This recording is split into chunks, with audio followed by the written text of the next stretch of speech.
Government of India by coming out with a circular talking about the 5/25. But the cheap funding still remains an issue.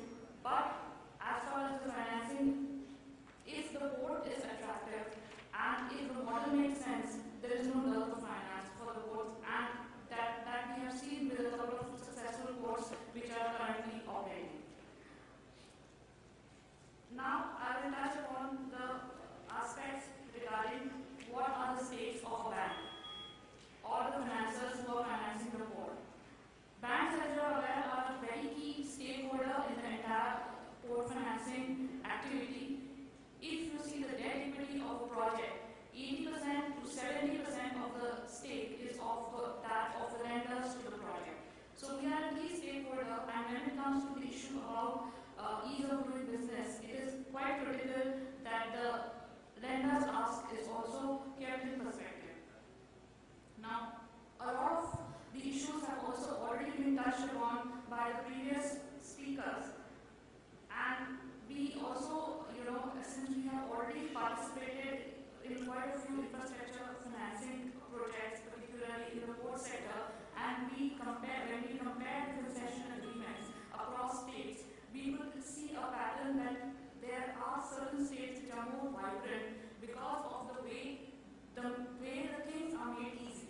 Now, a couple of issues that were talked about, that is land availability, environmental clearance, security clearance. So if these kind of conditions are made as a precondition in the concession agreement, where the onus is on the port authority or the maritime board to get the clearances in a single window manner, it can really facilitate things. In fact, there are a lot of initiatives that are being taken by a couple of states, and many states are moving toward it. So this is a key factor which is required, because this is a key factor for the pre-disbursement. It is most of the time it is a pre-disbursement condition. Many times, many projects have got stuck because of land not being available, clearance is not in place. And when these things are not in place, it means the project cost increases. If the project cost increases, if the project gets delayed, the viability gets affected, and you have an NPA.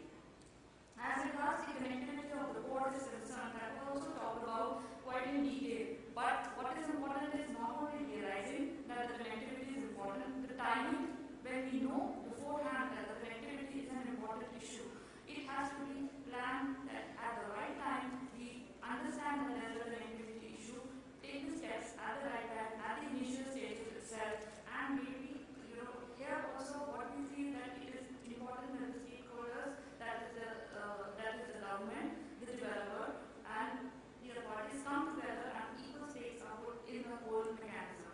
The other tenders ask that we are talking about is the waterfall mechanism. In terms of if we are looking at the issue of development, what we ask here is that we can make the whole activity attractive if we talk about royalty holidays, or what is the waterfall mechanism of the royalty to the interest and principal payments, because if these are the initiatives which make the proposal bankable and attractive to the banks and the lenders.